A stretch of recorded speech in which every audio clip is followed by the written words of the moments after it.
Bismillah.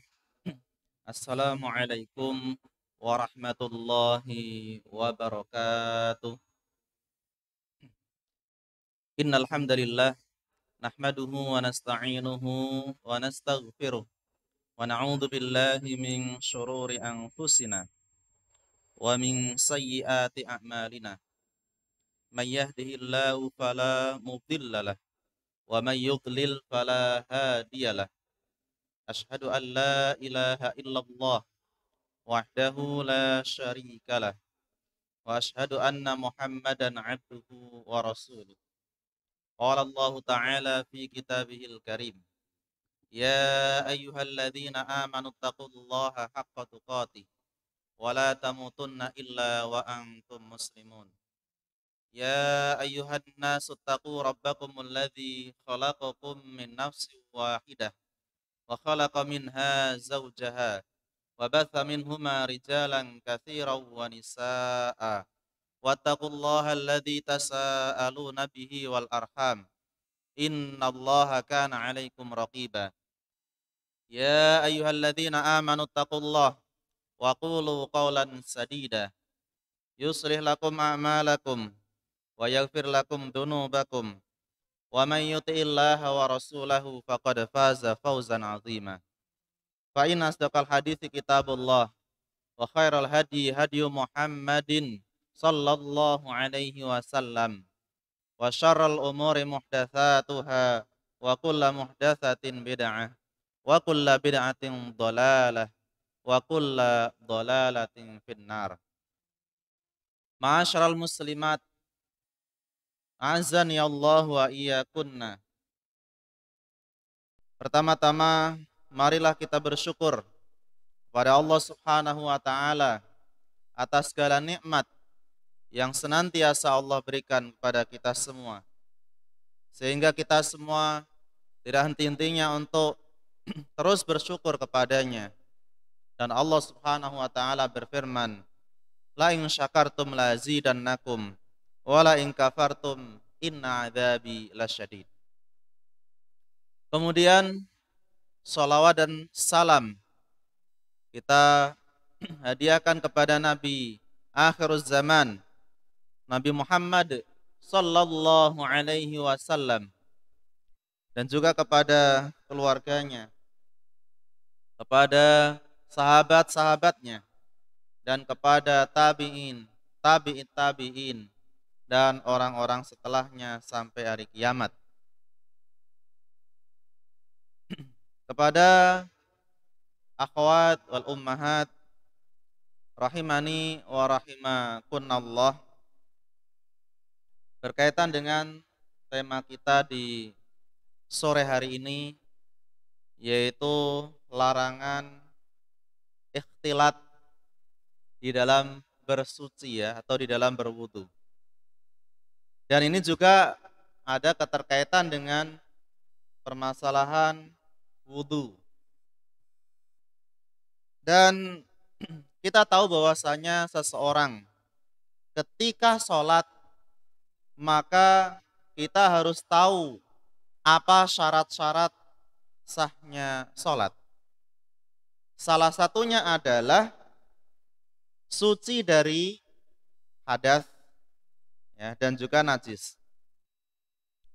Dan tentunya hadas di sini ada hadas besar, ada juga hadas kecil. Kalau hadas besar, cara bersuci adalah dengan mandi. Kalau hadas kecil, maka dengan cara berwudu. Jika tidak ada, ya dengan tayamum. Meskipun tayamum juga sebenarnya bisa untuk pengganti mandi. Ya. Ketika tidak ada air sama sekali. Dan itu ada pembahasan khusus di dalam kitab-kitab fikih. Nabi Shallallahu Alaihi Wasallam beliau bersabda dalam hadis riwayat Imam Muslim, la yaqbalullah sholata bi ghairi tuhur. Tidak diterima sholat jika tidak bersuci, jika tidak berwudu. Wala shadaqatan min ghulul, dan tidak diterima sedekah seseorang min ghulul, dari harta curian, ya, rampasan perang. Kenapa? Karena ini termasuk harta yang haram, ya, mencuri harta rampasan perang, atau bisa dikiaskan dengan yang lainnya, yaitu harta yang haram. Ya, ini sebagai permisalan. Dan dalam hadis yang lain, yaitu riwayat Imam Muslim, la yaqbalullah sholata man ahdatha hatta yatawaddo'a. Allah Subhanahu wa taala tidak akan menerima sholat yang orang yang berhadas, ya, sampai dia berwudu. Menunjukkan bahwasanya sholat, ya, di antara syarat-syaratnya adalah suci dari hadas.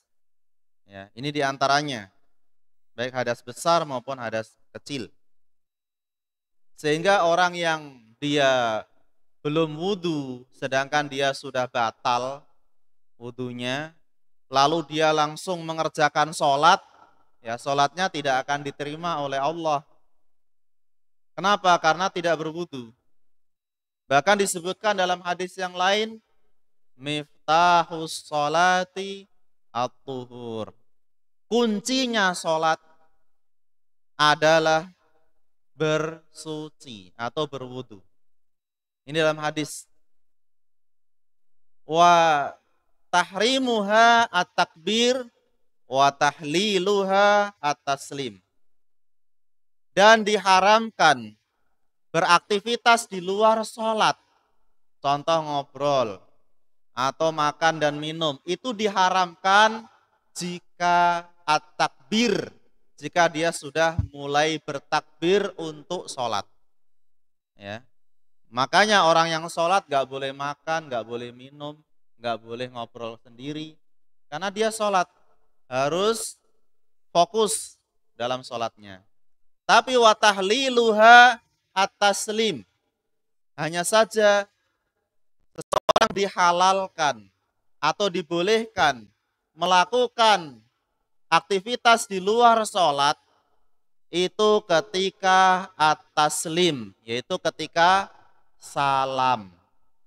Jadi ketika seseorang mengucapkan salam, Assalamualaikum warahmatullah, Assalamualaikum warahmatullah. Setelah itu boleh dia melakukan aktivitas-aktivitas di luar sholat. Seperti mungkin ingin minum, boleh. Kenapa? Karena sudah selesai salam. Saat itu kepingin ngobrol sebentar dengan temannya, boleh, karena sudah selesai salam. Ya, ini sebagai penutup sholat tersebut. Jadi anak ulangi lagi dalam hadis tersebut, yaitu wudu itu sebagai kuncinya sholat. Kemudian diharamkan beraktivitas di luar sholat, baik makan, minum, dan yang lain, itu ketika seseorang telah memulai takbir, yaitu takbiratul ihram. Kemudian boleh melakukan hal-hal yang di luar sholat, itu ketika selesai salam. Ya, jadi salam sebagai penutup. Dan tentu dalam berwudu di sini kita juga harus tahu tentang aturan-aturannya. Terutama berkaitan dengan ibu, ya, ibu-ibu dalam berwudu, ya. Kalau dia berwudu di tempat khusus yang itu tempat wanita dan tertutup, maka dalam wudunya ya hendaknya sempurna dengan membasuh wajah, membasuh tangan, ya, mengusap kepala, artinya kerudungnya dibuka, ya, kemudian membasuh kaki. Nah, kalau di situ isinya adalah para wanita, maka tidak mengapa. Karena aurat wanita di hadapan wanita atau di hadapan yang sejenisnya, maka itu boleh dia membuka kerudungnya, boleh menampakkan tangannya dan juga kakinya. Ya, kakinya di sini maksudnya adalah betisnya, ya, sampai ke bawah. Tapi kalau lutut ke atas tetap tidak boleh. Ya.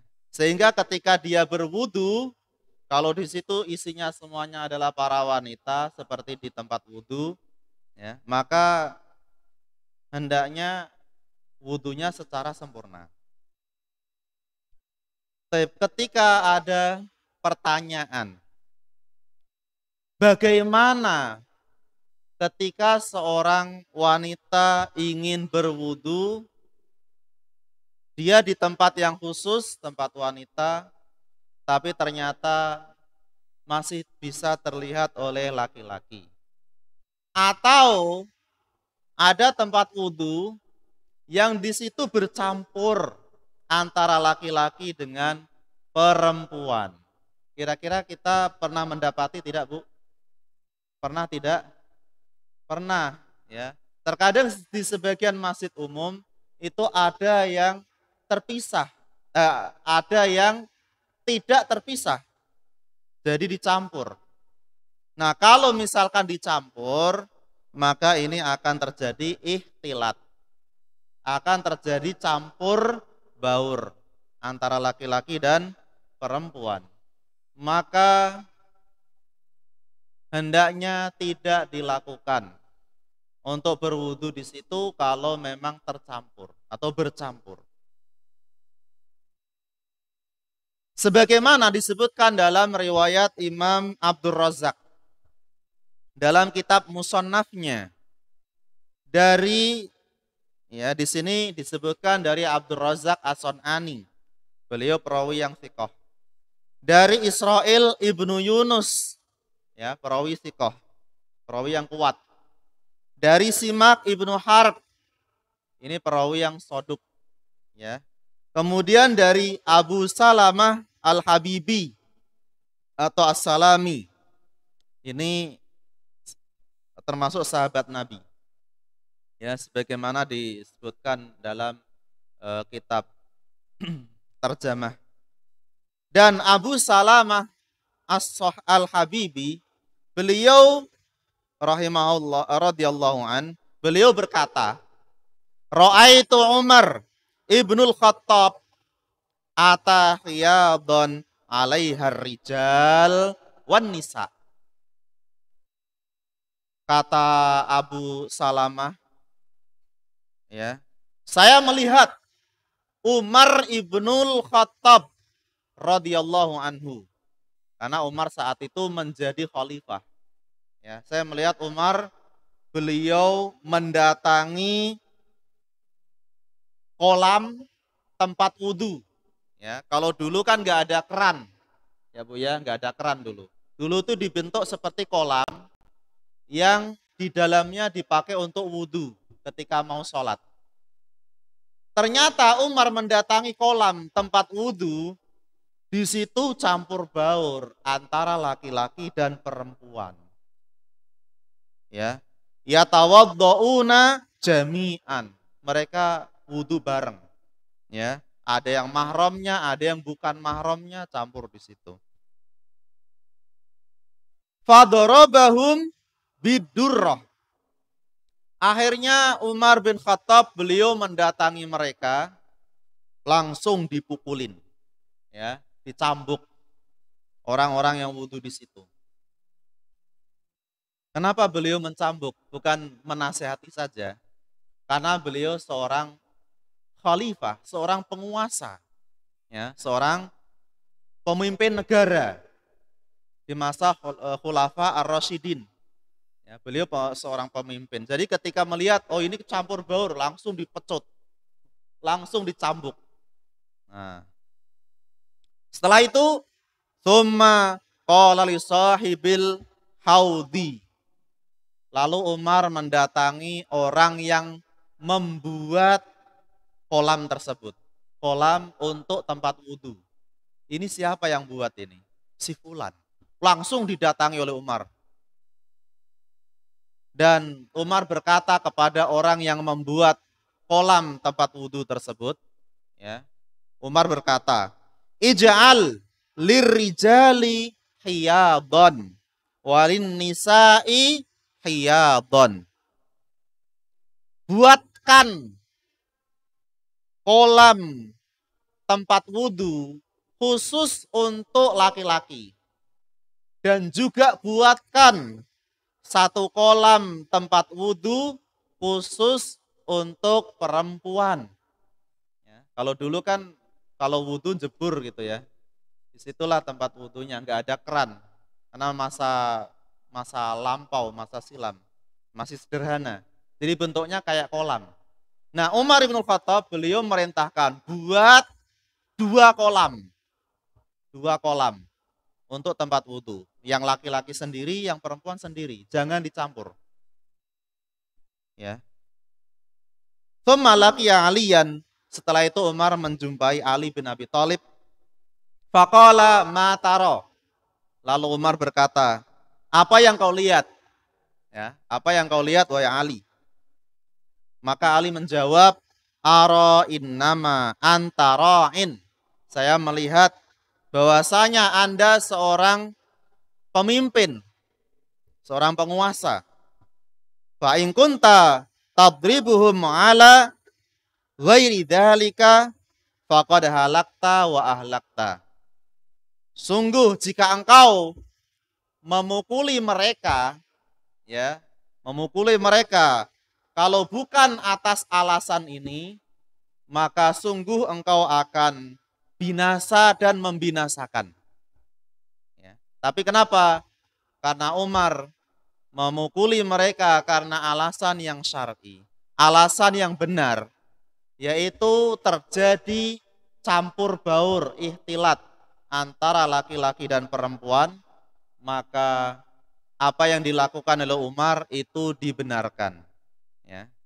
Beliau seorang pemimpin. Sehingga di sini disebutkan dalam fatwa soal wa jawab nomor 163409, ya. Wal ulama ma'una ala tahrimi idhari tilkal a'dha amama rijal al-ajanib. Ya, para ulama sepakat bahwasanya diharamkan, ya, seorang wanita mereka menampakkan anggota-anggota badan, ya, seperti kepala, rambut, leher, ya, kemudian tangan dan kaki itu di hadapan laki-laki yang ajnabi atau laki-laki yang bukan mahramnya. Ya, karena itu semua bagian dari aurat. Seperti leher, ra's, ya, ra'saha, kemudian kepalanya, rambutnya, ya, betisnya, ya, dan lainnya. Ini yang dilarang. Kemudian kalau misalkan ada yang bertanya lagi, lalu bagaimana kalau misalkan seorang wanita dia wudhu di tempat umum, tempat yang terbuka, mungkin kelihatan di belakang, ya, dari belakang oleh laki-laki 1-2 orang, dia ingin berwudhu, sedangkan butuh mengusap kepala, ya, butuh mengusap kepala. Ini kan harus membuka kerudung dan itu tidak mungkin jelas. Maka para ulama membolehkan seorang wanita cukup mengusap kepalanya, cukup mengusap kerudungnya, ya, maaf, cukup mengusap kerudungnya. Jadi diusap di atas kerudung, itu boleh. Nah, apa dalilnya? Dalilnya adalah Yaitu dalam riwayat Imam Ibnu Abi Syaibah dari Al-Hasan Al-Basri, dari ibunya, ya, dari Ummu Salamah, ya, dan sanad ini dihasankan oleh para ulama bahwasanya Ummu Salamah annaha masahat ala khimarin. Bahwasanya Ummu Salamah, siapa Ummu Salamah, Bu? Ummu Salamah adalah salah satu istri Rasulullah. Beliau ketika berwudu, terkadang beliau mengusap kerudungnya, ya, di atas kepalanya itu. Mengusap bagian kepala tapi di atas kerudungnya tanpa dibuka kerudungnya. Ya. Ini dari pengamalan salah satu istri Nabi menunjukkan boleh wanita sesekali waktu ketika dia berwudu, dia boleh mengusap di atas kepala itu, yaitu di atas kerudungnya, tanpa membuka kerudung tersebut. Itu boleh, terutama misalkan di tempat yang terbuka.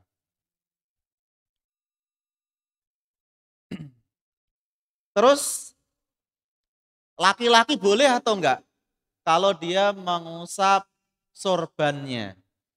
Nah, kalau untuk laki-laki, ya, jika laki-laki tersebut memakai sorban, maka boleh juga mengusap kepala itu di atas sorbannya, ya, di atas sorbannya, tanpa perlu membuka sorban tersebut. Tapi kalau laki-laki tersebut memakai peci, maka harus dibuka pecinya. Ya, kenapa kok beda? Ini disebutkan ya dalam sebagian ulama. Kenapa kok berbeda? Karena orang yang memakai sorban kadang-kadang sulit kalau dia memakai dan melepaskan kembali. Karena sorban itu terbuat dari kain yang besar kayak seperti kerudung. Ya, kayak seperti kerudung. Sedangkan kalau peci itu mudah dilepas. Ya, sehingga sebagian ulama madhab itu mereka hanya memberikan keringanan kepada laki-laki yang memakai sorban lalu diusap. Ya. Memang ada sebagian kecil ulama yang membolehkan ya di atas peci. Itu seperti ulama Dzahiriyah, ya, ulama Dzahiriyah. Tapi wallahu taala alam, pendapat yang kuat, ya, itu hanya boleh untuk laki-laki yang memakai sorban, dia boleh mengusap di atas sorbannya tanpa membuka sorban tersebut. Dalilnya apa? Dalilnya riwayat Imam Bukhari dan yang lainnya. Ini hadis yang sahih dari Amr bin Umayyah radhiyallahu anhu, bahwasanya beliau berkata, ya, dari bapaknya, ra'aitun Nabi sallallahu alaihi wasallam yamsahu ala imamatihi. Bahwasanya Rasulullah sallallahu alaihi wasallam beliau pernah mengusap sorban beliau ketika berwudu. Wa khuffaihi, dan mengusap khuf, ya, khufnya. Ala kulli hal, di sini kesimpulannya laki-laki pun boleh mengusap sorban, ya, di atas sorbannya tanpa melepas. Berarti ini juga sama untuk wanita, dia boleh mengusap di atas kerudungnya. Ya, terutama kalau dia berwudu di tempat yang terbuka. Terus kalau ada yang bertanya lagi, ya sudah, berarti kalau mengusap kepala boleh di atas kerudung. Terus bagaimana kalau untuk membasuh tangan dan kaki? Kalau dia membasuh wajah, jelas ya mudah. Kenapa? Karena wanita tersebut menghadap ke keran. Jadi membelakangi laki-laki, sehingga laki-laki juga nggak bisa melihat. Ya. Bagaimana kalau terkait dengan tangan dan kakinya? Nah, di sini kalau menurut jumhur ulama, ya, menurut jumhur ulama, ya kalau seperti itu cari solusi dulu. Mungkin dia bisa eh, lihat kanan dan kirinya, lihat belakang. Kira-kira ada nggak laki-laki sama sekali? Kalau sepi, dia memastikan ini laki-laki nggak lihat sama sekali. Baru silahkan dia berwudu, nanti membasuh muka, tangan, ngusap kepala yaitu di atas kerudung, ya, di atas kerudung. Habis itu membasuh kakinya, ya. Tapi sebelumnya dia lihat-lihat dulu sisi kanan dan kiri.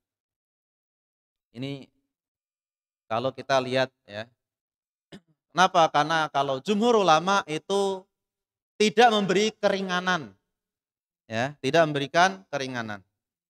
Atau mungkin bisa wudhu di kamar mandi. Mungkin di sana ada, silakan berwudhu di situ dan hukumnya boleh.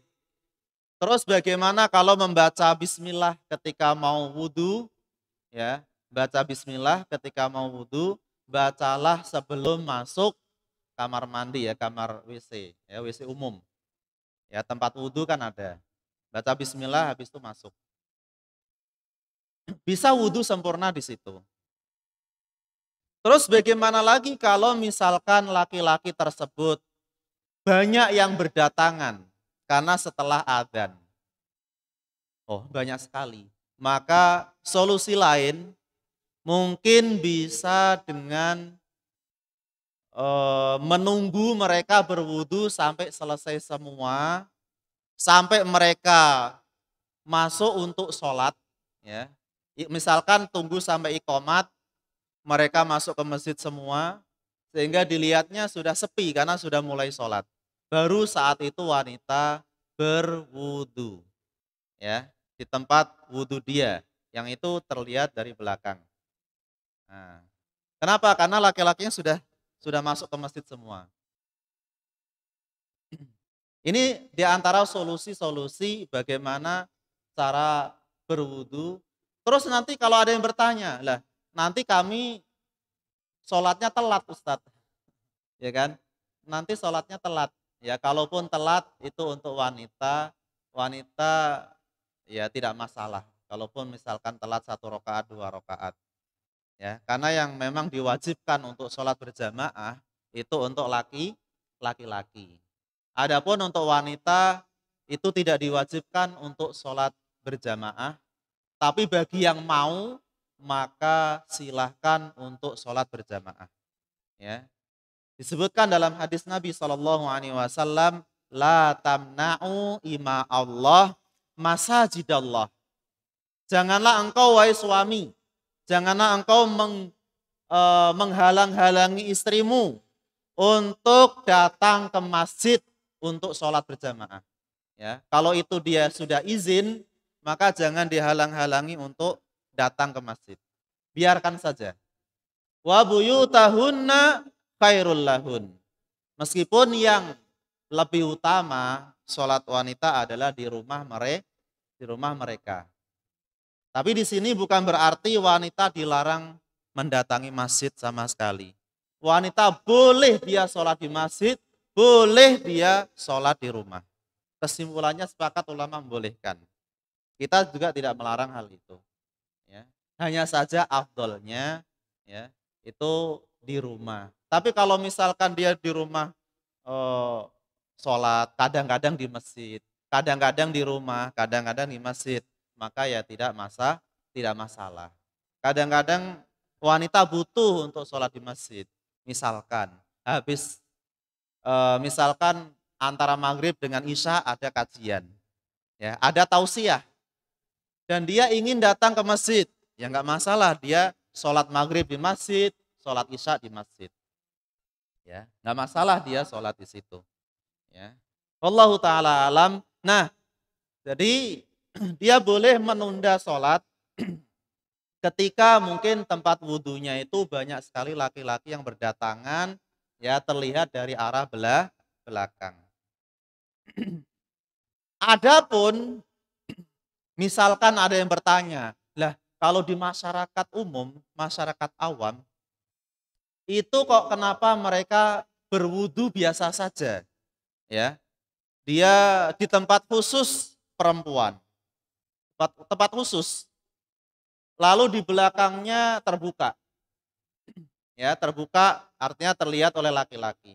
Tapi mereka biasa saja wudu dengan membuka atau menyingkap lengannya, berwudu dengan membuka kakinya, ya, tapi tanpa membuka kerudungnya. Dia hanya mengusap di atas kerudung. Kok di masyarakat umum ada yang seperti itu? Apakah ada dalilnya? Ya, wallahu taala alam, sebenarnya ya mereka itu bisa jadi mengikuti sebagian ulama madhab, ya bisa jadi mengikuti sebagian ulama madhab, yaitu madhab Hanafi atau sebagian madhab Hanafi. Pernah tahu Bu ya madhab Hanafi ya? Nah kalau di dalam madhab Hanafi itu mereka memberikan rukhsah, memberikan keringanan kepada wanita ketika dia berwudu di tempatnya yang khusus kok terlihat dari belakang oleh laki-laki. Kalau dalam madhab sebagian Hanafi boleh dia membuka lengannya dan boleh dia membuka kaos kakinya. Ya, dia tidak mempedulikan orang-orang yang ada di belakangnya. Ya, tentunya dengan kalau aman dari fitnah ya pandangan laki-laki. Nah, ini kalau yang tidak boleh hanya kerudung. Kerudung mereka sepakat tidak membolehkan dibuka. Tapi kalau untuk lengan tangan sampai siku-siku boleh dibuka. Kemudian kaki sampai mata kaki itu boleh dibuka. Kalau itu madhab sebagian Hanafi. Ya, sebagian Hanafi. Fadhira'il mar'ah aurah disebutkan dalam Islam waib. Lengan wanita itu termasuk aurat. Tidak boleh dia disingkapkan atau dibuka. Dan ini menurut ya jumhur ulama. Illa annahu qad rakhasa ba'dul fuqaha minal Hanafiyah. Kecuali sebagian madhab sebagian Hanafi, tapi memang ini pendapatnya kurang kuat sih ya.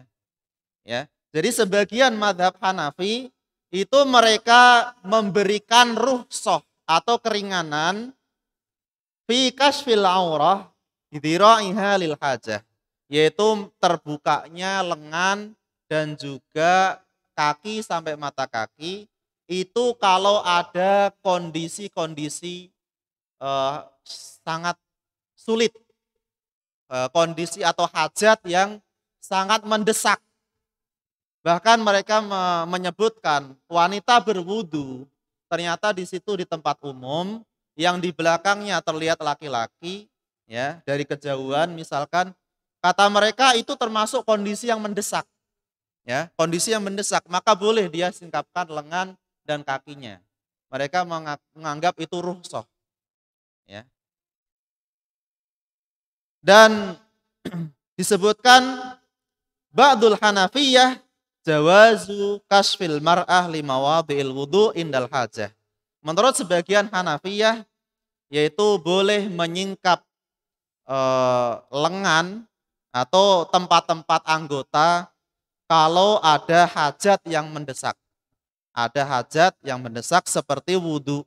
Kata mereka seperti itu. Contoh liwajhiha, boleh dia membuka wajahnya karena wudu itu harus membasuh wajah.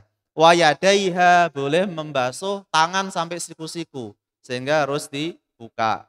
Ini kalau menurut pendapat Hanafi. Kemudian waqadamaiha, dan juga dua kakinya sampai mata kaki. Boleh karena harus dibasuh. Wa amma sya'ar fala. Adapun kalau mengusap rambut maka tidak boleh. Ya. Li jawazil masih kama yajuzul masah alal imamah.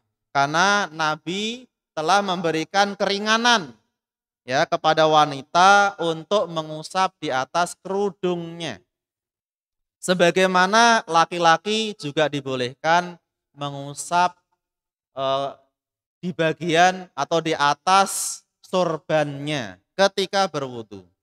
Ya, jadi kalau melepas kerudung itu mereka juga sepakat tidak boleh. Tapi Allah taala alam ya dari pendapat ini yang menurut pendapat yang kuat ya bahwasanya apakah ini termasuk kondisi yang mendesak gitu ya. Kondisi yang mendesak atau yang darurat gitu. Kira-kira darurat atau enggak, Bu? Atau mendesak atau enggak? Kayaknya zahirnya tidak mendesak, ya. Maka secara kesimpulan tidak boleh, ya. Kalau memang benar-benar tidak mendesak dan seperti ini kayaknya ya, menurut kami sepertinya tidak mendesak itu. Kenapa? Karena wanita boleh dia berwudu di tempat yang terbuka, ya, tentunya melihat situasi dan kondisi. Misalkan di situ ada tempat kamar mandi atau WC, dia bisa wudhu di situ. Atau dia eh, mencari tempat yang tertutup di ruangan wudhu tapi yang di pojok-pojok yang tertutup misalkan. Dia prediksi laki-laki nggak akan bisa melihat, ya, lengannya maupun kakinya. Terus cara mengusap yaitu di atas kerudung. Nah, atau melihat dulu sebelum berwudu. Lihat sisi kanan dan kiri. Ada nggak laki-laki? Kalau ada, tunggu dulu. Kalau nggak ada, sudah sepi, mereka sholat semua, maka dia boleh berwudu di situ. Ya. Kalaupun nanti ternyata ada dan tanpa dia ketahui, ya, yang penting dia sudah beristihad, sudah bersungguh-sungguh, dia yakin nggak ada. Ya, ternyata ada yang lihat dari kejauhan, ya nggak sengaja lihat, ya sudah itu dimaafkan. Karena dia sudah bersungguh-sungguh ya dengan melihat kanan dan kiri. Ya kayaknya seperti ini yang menurut kami itu berwudu di tempat umum ya itu bukan suatu yang mendesak sekali gitu ya, mendesak sekali. Tapi kalau menurut Hanafiyah itu mendesak gitu ya, mendesak sehingga boleh dia membuka auratnya yaitu lengan maupun kaki. Ini menurut ulama sebagian Hanafiyah. Ya. Tapi menurut jumhur ulama ya belum ya. Karena ini kalau kalau kita lihat sepertinya tidak mendesak sekali ya, bukan darurat ya, bukan darurat. Wallahu taala alam ya ala kulli hal ini pembahasan ketika bagaimana seorang wanita berwudu di tempat umum ya yang terlihat oleh laki-laki dari arah belakang ya. Ya diupayakan bagaimana biar tidak terlihat oleh laki-laki tersebut ya yang sudah eh, saya sebutkan pembahasan tadi ya. Usahakan jangan sampai terlihat sama sama sekali. Ya, karena itu berkaitan dengan aurat. Ya. Tapi kalau ada orang ya, misalkan nih ada ibu-ibu yang lain yang wudhu, dia di tempat terbuka, Mbak, ya, atau Bu, Anda ini kok wudhu di belakang ada laki-laki, tangan dibuka, kaki dibuka, ya. Langsung dia jawab, kami mengikuti sebagian Hanafi. Ya, kalau seperti itu kita harus berlapang dada. Ya, karena menurut sebagian Hanafi itu termasuk kondisi yang mendesak sekali. Tapi tentunya ya kadang-kadang kalau terbuka ya terfitnah juga laki-lakinya ya. Itu yang masalah ya, yang menjadi masalah. Tapi kalau dia sudah ngomong pokoknya mau mengikuti sebagian Hanafi ya sudah. Ya kita pun nggak bisa melarang dia, kita harus mengalah. Ya, tapi kita bisa mengambil pendapat yang kuat ya, pendapat yang kuat selama itu tidak darurat. Selama itu bukan kondisi yang sangat-sangat darurat itulah ya. Maka tidak boleh dia membuka lengan dan kakinya. Ya, ini masalah khilaf ya, masalah khilaf. Ya, kalau ibu-ibu sendiri mana yang lebih selamat untuk diamalkan, maka amalkan yang pendapat yang banyak dari kalangan ulama. Ya. Artinya tidak bermudah-mudahan dalam membuka lengan maupun kakinya. Itu. Baik, ya berkaitan dengan hal ini, memang kita sebutkan, ini saya sebutkan, memang dahulu sebelum turunnya ayat hijab, ya, sebelum turunnya ayat hijab. Ayat hijab itu apa sih? Ya, kaitannya diperintahkan untuk menutupi seluruh tubuh wanita. Ya, kalau sebagian ulama ya kecuali wajah dan dua telapak tangan. Ya, kalau sebagian ulama yang lain wajahnya juga harus ditutup, ya, dan juga tangannya. Ini sebagaimana pendapat ya sebagian ulama, ini ada khilaf masalah tersebut, ya. Ya tentunya ibu-ibu mana yang lebih aman untuk dia ambil ya silahkan. Nah, tapi kalau masalah rambut ini kan termasuk aurat, ya, maka harus ditutup gitu. Leher itu juga aurat, harus ditutup ya di hadapan laki-laki ajnabi. Tapi kalau di situ sepi nggak ada orang, boleh nggak dia membuka kerudung ya boleh-boleh saja kalau memang sepi nggak ada orang, ya. Karena kita dilarang di situ karena ada laki-laki yang non mahram. Kalau nggak ada ya bebas kan itu. Baik. Dan sebelum turun ayat yang memerintahkan untuk menutupi seluruh tubuhnya, itu dulu ketika wanita dengan laki-laki berwudu, memang dulu dibolehkan membuka lengannya, dibolehkan membuka kakinya dulu di awal Islam, ya, di awal Islam. Sebelum turun ayat hijab. Ya, disebutkan dalam hadis riwayat Imam Ibnu Khuzaimah dan yang lain, ya. Dari Ibnu Umar radhiyallahu taala anhuma annahu absaran Nabi sallallahu alaihi wasallam wa ashabahu yatatahharuna wan nisa ma'ahum min ina'in wahidin kulluhum yatatahharu minhu. Bahwasanya dahulu Rasulullah sallallahu alaihi wasallam melihat ya laki-laki dan wanita mereka berwudu ya dengan satu tempat wudu, ya, dengan satu tempat wudu. Artinya di situ memang tidak bersentuhan tapi ya berhadap-hadapan bisa jadi, ya. Min ina'in wahid kulluhum yatatahharu minhu, semuanya berwudu dengan satu bejana tersebut, satu wadah tersebut. Tapi ini dulu, ya, ini dulu sebelum turun ayat hijab. Ya, sebelum turun ayat hijab. Hijab ya berkaitan dengan berkaitan dengan perintah menutup seluruh tubuh mereka. Itu ayat hijab.